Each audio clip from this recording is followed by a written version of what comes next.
Coming up on today's episode of Locked On Sooners, the benefit of bowl game opt-outs. Got an early Christmas present under the tree, a couple of them actually, as former Oklahoma Sooners head coach Lincoln Riley feels a bit of the sting of betrayal. All that and more on today's episode of Locked On Sooners.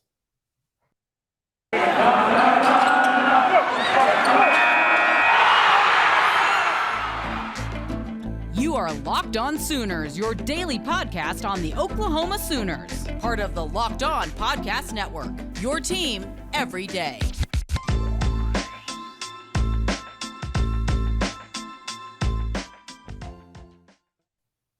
Hey there, Sooners Nation. Welcome to the Locked On Sooners podcast. Merry Christmas. Just a few days away. Looking forward to talking with you about Oklahoma football on today's episode. But today's episode is brought to you by NetSuite. NetSuite is the #1 cloud financial system to power your growth. Head to netsuite.com/lockedonncaa for special end-of-year financing on the #1 financial system for growing businesses. Thank you for joining me. My name is John Williams. You can follow me on Twitter at John9Williams. You can follow the show on Twitter at Locked On Sooners and on Facebook, Locked On Sooners Podcast. You can also read my work covering the Oklahoma Sooners over at the Sooners Wire at usatoday.com. And on today's show, like I said, we've got some great stuff to talk about. It's going to be a fun episode, and I hope you stick with it. Make sure you go to the YouTube channel, subscribe to the show over there. We're just 12 subscribers away from reaching 1,000 subscribers on YouTube, so make sure you go over there and hit it. Thank you to those of you who have done so. Let's talk Oklahoma football. Now, on yesterday's show in the Big 12 Roundtable, we talked a lot about bowl game opt-outs. We talked about how can the NCAA, the bowl games, the teams, the schools, the sponsors, how can they go about mitigating or minimizing bowl game opt-outs from the star players? Because yes, it is disappointing when you see the star players, the guys that you show up to the stadium, you pay the big money to see, not playing in the game. It's akin to LeBron James having a maintenance day. If he's coming to Oklahoma City to play the Thunder and they decide to sit him out, it leaves you a little bit disappointed, because part of the reason you buy the ticket to go see the Lakers is LeBron James. Whereas, back in the 90s, 30 years ago or so, 30 years ago, it would have been unreal to see a guy like a Michael Jordan or a Magic Johnson take a maintenance day, take a load day, just to get rest. But it's not the case anymore. The players, some of it because they're pushing their bodies harder than they ever have, are in need of some of those load management days. And so, those of you who are traveling to San Antonio to go see the Alamo Bowl, it is definitely a bit of a disappointment. You're not going to get to watch Nic Bonitto play. You're not going to get to see Isaiah Thomas or Perrion Winfrey or Brian Asamoah. I can get why there's disappointment in that. As Oklahoma Sooners fans, I understand you want to see your team at its best with its best players available. And those are some of Oklahoma's best players, and they're not going to be available for the Alamo Bowl.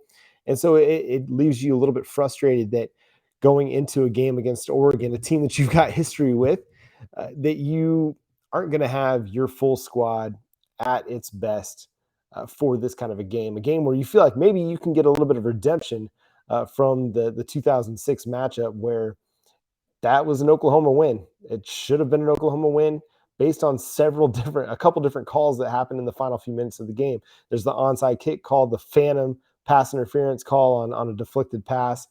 But what is the benefit of a bowl game opt-out? Not just, we talked about it a little bit on yesterday's show in the Big 12 Roundtable, the benefit for the player opting out, but what is the benefit for the team? Now, there are guys that are going to benefit from other players not being available. Look at Nic Bonitto, Isaiah Thomas. Those are your starting edge players. You got your starting rush linebacker, Nic Bonitto, plays on one edge. You got Isaiah Thomas, plays on the other edge, and a guy like Perrion Winfrey up the middle who's not going to be playing. But let's start on the edge. Let's focus on that for a second. With Reggie Grimes and Ethan Downs, you've got two really, really promising young players. Ethan Downs is just a freshman. Reggie Grimes a sophomore that you really like. Reggie Grimes got a ton of meaningful snaps this year as kind of a rotational edge player behind Nic Bonitto and Isaiah Thomas. I'm really looking forward to seeing what he can do with a full complement of snaps in this Alamo Bowl game. Like, he's going to start at one of the edge positions, whether it's the rush linebacker or the defensive end spot. Ethan Downs, a very, very highly thought of player, a guy that brings a lot of quickness, athleticism, and really good pass rushing ability as well, he's going to get the start as well, or he's going to get to at least play a lot of meaningful snaps in his own right. And then you go to the linebacker position. Brian Asamoah is not going to play. Who does that leave more snaps for? David Agwebu, Danny Stutzman, Shane Witter. I think that's a good thing. Yes, they're not the better players. Obviously, the better players are the ones opting out, getting ready for their NFL career. But this gives these guys, these young guys, an opportunity to be the leaders on the defense, to take a leadership role, to take a piece of the defense for themselves heading into the 2022 spring ball as the leaders of the defense. And they're going to have an opportunity to put some really good stuff on tape, or put some stuff on tape that they'll go into the offseason to learn from, whether it's some technique stuff, whether it's understanding scheme, whatever Oregon did to them that may or may not have confused them. Like, they're going to get a lot of really good positive and maybe some even negative reinforcement as to things they need to work on as they go into the offseason. And to me, that's not a bad thing. The Alamo Bowl is the Alamo Bowl. It's not a playoff game. It's not even a New Year's Six Bowl. It's not the Rose Bowl. It's not the Fiesta Bowl. It's the Alamo Bowl. I mean, this is the bowl game that we always looked at Texas and we said, hey, congratulations, you won the Alamo Bowl. Go hang your Alamo Bowl banner up. Obviously, you want to win the game. But what to me matters most is that you're going to see these young guys. Like, I look at a guy like Marcus Major. Now, Kennedy Brooks isn't opting out. He didn't opt out. Eric Gray didn't opt out. But Marcus Major is somebody who wasn't available for a lot of this season. And then even when he was available, didn't get a ton of looks, didn't get a ton of touches for the Oklahoma Sooners this year. I would love to see him get something like 10 to 15 carries in this game, because I feel like he's a fresh body with fresh legs that you want to figure out what's his role going to be for you in 2022 when you have maybe Kennedy Brooks. Kennedy Brooks hasn't ruled out the possibility of coming back next year. You have Eric Gray. You got Gavin Sawchuk coming in as well. You still got Jaden Knowles, the walk-on fresh or the walk-on player. So what's Marcus Major's role going to be? This would be a great time to find out. He had a big game last year in the Cotton Bowl against Florida. Could he potentially have another big game for you in the Alamo Bowl? It's interesting. And then you think about the guys that transferred out as well. Spencer Rattler. Obviously, he wasn't going to start in this game. It was going to be Caleb Williams starting. But Jaden Hazelwood, Austin Stogner. So you got Jaden Hazelwood that's out. That's a lot of snaps available for somebody, whether it's Theo Weiss or Mario Williams, Trayvon West, Jahlil Farouk, Cody Jackson. These are guys that are going to get opportunities because of these veteran, transfers, the veteran opt-outs. I think of a guy like Braden Willis, who's not sure whether or not he's coming back or not. He talked about it on the podcast on the Prairie with Jeremiah Hall. He kind of talked about whether or not he's going to come. He's still kind of on the fence. He's not really leaning one way or the other, but maybe this is going to be a really good opportunity for him to get a significant role in the offense.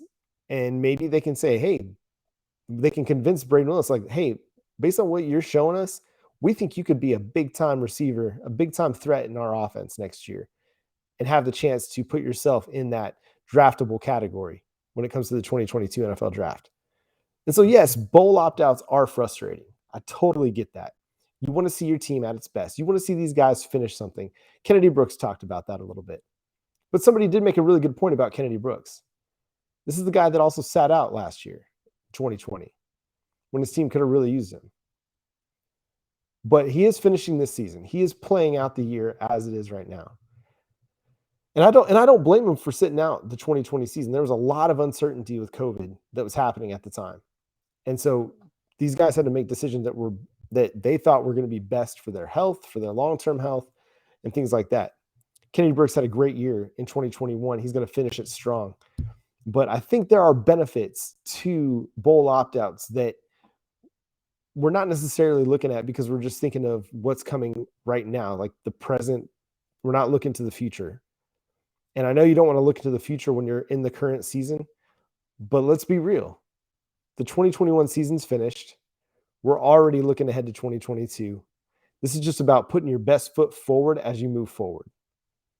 And I think that's going to be what's most important when you look at this game and you look at who plays well and you analyze this game, and we'll do it here on the podcast. But when we talk about who played well in this game, we're going to be looking at who are the guys that are going to be here next year and the year after that are going to be really key foundational players for the Oklahoma Sooners as Brent Venables starts his tenure as the head coach of your favorite football team. Coming up next, we've got an early Christmas present that somebody sneaked a peek at. We'll talk about that after I talk to you about NetSuite. This is it, the putt to win the tournament. If you sink it, the championship is yours. But on your backswing, your hat falls over your eyes. Is this how you're running your business? Poor visibility because you're still relying on spreadsheets and outdated finance software? To see the full picture, you need to upgrade to NetSuite by Oracle. NetSuite is the #1 cloud financial system to power your growth with visibility and control of your financials, inventory, HR, planning, budgeting, and more. NetSuite is everything you need to grow all in one place. With NetSuite, you can automate your processes and close your books in no time while staying well ahead of your competition. 93% of surveyed businesses increase their visibility and control after upgrading to NetSuite. Over 28,000 businesses already use NetSuite. For the new year, NetSuite has a new financing program for those ready to upgrade at netsuite.com/locked. So head to netsuite.com/locked for this special one-of-a-kind financing offer on the #1 financial system for growing businesses. That's netsuite.com/locked. All right, so we got a shiny new present under the Christmas tree. We got somebody that peeled back the tape a little bit to get a sneak peek. And it is the guy that we've been talking about for weeks now. And that's Jaren Kanak, the 4-star player out of Kansas, the athlete who projects to play linebacker for the Oklahoma Sooners. He enrolls at Oklahoma. How exciting is that? This is a guy that has been crystal ball. You look at 247 Sports crystal ball projections, and for the last couple of weeks now, steadily, we've had a projection like every several days sending Kanak to Oklahoma. And we talked a lot about Brent Venables and kind of his honor code. And hey, a man must have a code, right? You listen to Omar on The Wire or Bunk on The Wire, and that's it. A man must have a code. And Brent Venables has his code. He's not going to go and try and poach guys from his former team in the name of competitiveness. And I totally get that. Sometimes relationships matter more than the results on the field, because the relationships are going to be what's long lasting. And I think that's what he's preaching about Oklahoma football right now to the recruits, to the masses. That's the thing that's sticking out about Brent Venables. But Kanak's like, forget it. I'm not going to get the offer. You're not going to let me commit. I'm just going to enroll. Pulling a Baker Mayfield. Baker Mayfield wanted to come to Oklahoma after things kind of flamed out at Texas Tech. And I think they told him, don't come. And he came anyway. He showed up on campus, enrolled, and, sat out that first year, but, as a walk-on, but then came back, and the rest is history. The guy had one of the best Oklahoma careers ever. Could the same be in store for Jaren Kanak? I think it'd be really interesting. Baker Mayfield had something really interesting to say. He says, I like your style. Sometimes you just got to go and roll and handle your business. And if this is the kind of mentality we're going to get out of Jaren Kanak, I, for one, am pumped. Like, this is the guy that's saying, I'm going to do what I want to do. I want to play for Brent Venables. So why would I go to Clemson when I want to play for Brent Venables? He was going to Clemson. His primary recruiter was Brent Venables. So it stands to reason that when someone decommits or they flip their commitment because they're the coach that they committed to play for goes somewhere else. I mean, Brent Venables can say, I'm not going to go out there and poach kids, but that's not going to stop kids from doing what they want to do, right? Like, we see it all the time, whether it's the transfer portal, whether it's the recruitment scene. These kids are going to do what they want to do and what they and their families think is best for them. Jaren Kanak wants to play for Brent Venables and play in Brent Venables' defense. And who could blame him, right? With all the success that Venables has had putting players into the NFL over the last 20 years, who could blame Jaren Kanak for wanting to follow Brent Venables to Oklahoma? But that's not the only recruiting nugget we got on today's show. 2022 cornerback out of San Diego, California, Jahlil Florence, got a offer today or yesterday, from the Oklahoma Sooners. Now, this is a very interesting cornerback prospect. He's 6'1", 180 or so. Was originally committed to Oregon. They move on from there, Mario Cristobal moves on from Oregon, goes to Miami. Dan Lanning, the Georgia defensive coordinator, takes the job at Oregon. But Florence, he decommits and is back on the open market. Sorry, sound like an NFL analyst now talking about the open market, but hey, that's kind of recruiting and transfer portal is at this moment.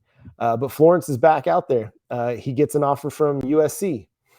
Obviously, Southern California. He's in San Diego.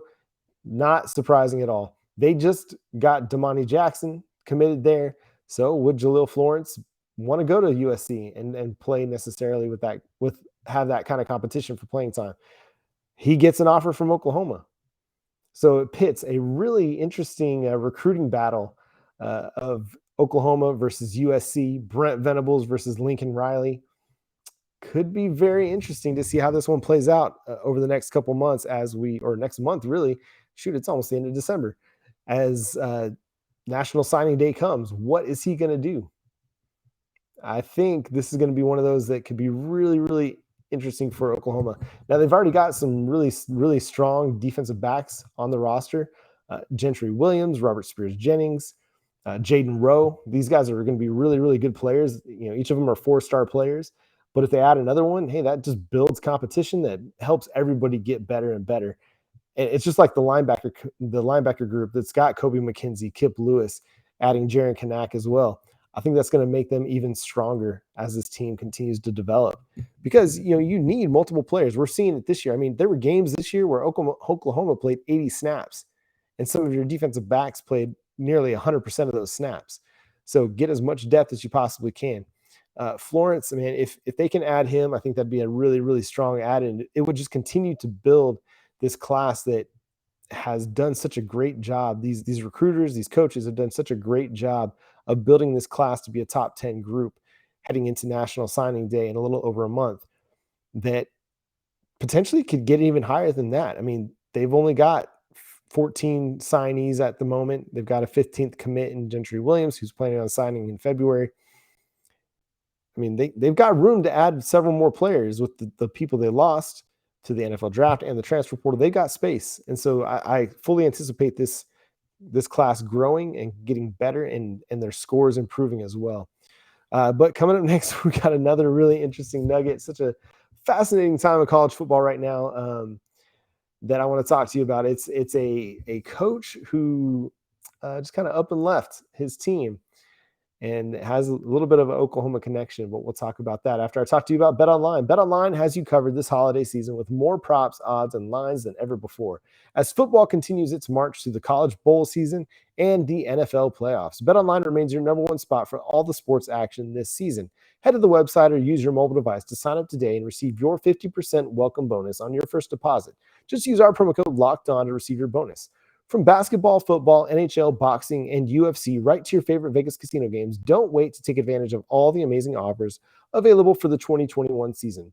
BetOnline is the fastest and the easiest way to bet on all your favorite sports, so don't wait to take advantage of all the new amazing offers available. That's BetOnline, where the game starts. And I wrote about this over at the Sooners Wire, but I feel like it's worth mentioning on the show too, because man. All right. So Tashard Choice, he once played for Oklahoma before he transferred to Georgia Tech, graduates from Georgia Tech, goes to the NFL, plays several years for the Dallas Cowboys, has a couple other stops along the way, ends up coaching for the Dallas Cowboys for a brief stint, coaches at the University of North Texas, heads back to Georgia Tech, and he's become a very well-respected running backs coach in college football circles. Decides he's going to go to USC. Not long after he's at USC, guess who comes calling? The University of Texas. We're going to drop a couple down horns just because when we talk about Texas, we got to get them horns down. And he goes to the University of Texas while the ink is still fresh on his signing, on his onboarding, so to speak. My colleague over at the Trojans Wire, Matt Zemek, he talked about it. He said, the hire was made. He was being onboarded based on everything he understood. And Tashard Choice left to go to the University of Texas. Now, from an Oklahoma perspective, I don't like that he went to Texas because he's a really good recruiter. He's a really good coach. And that's going to just help raise their game a little bit. Now, from a petty perspective, I think it's hilarious. And I think it's hilarious that USC people in USC circles are up in arms about this after what's gone on and what's transpired in all of this. Lincoln Riley up and left Oklahoma while the ink was still, or while the wound was still fresh from their Bedlam loss. Less than 24 hours later, Lincoln Riley's on a plane heading to California to become the next head coach of the USC Trojans. And I mean, the Bible teaches you reap what you sow. There's that saying, what goes around comes around. And it did not take long at all for Lincoln Riley and the USC Trojans to feel the sting of the surprising coaching exit. And I get that this is a little bit different because he just got there. At the same time, the way it's the same is that coaches are going to always bounce for the better opportunity. We're seeing it more and more all the time, or what is perceived to be the better opportunity.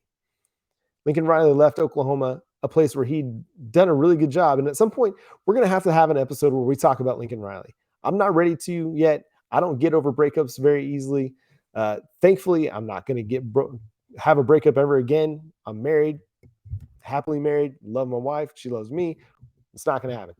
But I remember when I was in my youth, like high school and college, like I did not get over breakups very easily. And I don't blame Oklahoma fans. I'm having a hard time with it still, too, when I think back to the way Lincoln Riley left. But I don't even know where I was going with that. No, but it's with Lincoln Riley and the way it all went down, I think it's okay to find a little bit of humor in the way that Tashard Choice decided to leave USC. I mean, he wasn't there very long and decided to go. Like I said, it didn't take long for Riley to feel that disappointment or that sting of betrayal of a coach just kind of up and leaving out of the blue in a surprising fashion, because that's what happened with Oklahoma and Lincoln Riley heading to USC, and one that had huge ramifications on Oklahoma's recruiting class that they've recovered from. And I'm gonna admit it, I feel much better about the future of this program today than I did that Sunday when he left. And to be honest, like, Lincoln Riley was a good coach, and we'll do this at one point in time. We'll talk about the way how some things went well for him. Not everything did. We'll evaluate that. We still got a 2021 evaluation to do for the coaches, the position groups, all that we'll do down the road. But some things did go well. As much as I hate to admit it at this point, some things did go well. But I'm really excited about what the energy and the vibe that Brent Venables is bringing to the program. Like, this is like an optimistic, energetic, focused, and a vision that's focused Oklahoma Sooners program, which feels a lot different than the very monotone. I mean, he wasn't as bad as Dave Aranda, but he kind of had this flat kind of, I don't know, affect a lot of times after games, wins or losses with the media and press conferences. He just didn't exude the same kind of like confidence, the same kind of energy. And I think it just kind of like waned, like the energy in the program waned, especially as the seasons didn't go the way that most people expected. And as they got more and more disappointing with, no college football playoff, then no Big 12 conference championship game. And so anyway, excited about the program. I just wanted to mention, I thought it was kind of funny that Tashard Choice left and USC people are up in arms over his quick departure, so to speak. But that's going to do it for today's episode of Locked On Sooners. Thank you so much for sticking around and joining the show, listening wherever you're at. Thank you for making Locked On Sooners your first listen every single day, whether you're in the car or on your phone, on your jog, watching on YouTube. Always appreciate y'all sticking around and making sure that you're tuning in. Love talking Oklahoma football with you. Looking forward to the future. It's going to be a lot of fun continuing to dig into what this Oklahoma football program is going to look like under Brent Venables. But on tomorrow's show, we're going to have a little bit of fun. We're going to talk about what Oklahoma wants for Christmas this year. Christmas is just a few days away. I hope you're ready for it. I hope you're looking forward to having some great family time. If you're not looking forward to family time, I hope that it's a peaceful holiday weekend with the people that you love and the people that care about you. But until tomorrow, my name is John Williams. Again, go to YouTube, subscribe to the show, hit that notification bell, hit the like button, give it the thumbs up. And check us out on Twitter and Facebook. Interact with us in the YouTube comments. I'd love to hear your feedback on the show, questions that you have, comments that you have on anything I had to say or any of the topics that we talked about. So make sure you do that here on YouTube. Check it out on Twitter at Locked On Sooners, or you can contact me on Twitter at John9Williams. You ever need anything, just holler. Be happy to interact with you over there as well. But until tomorrow, I'm John Williams, Boomer Sooner.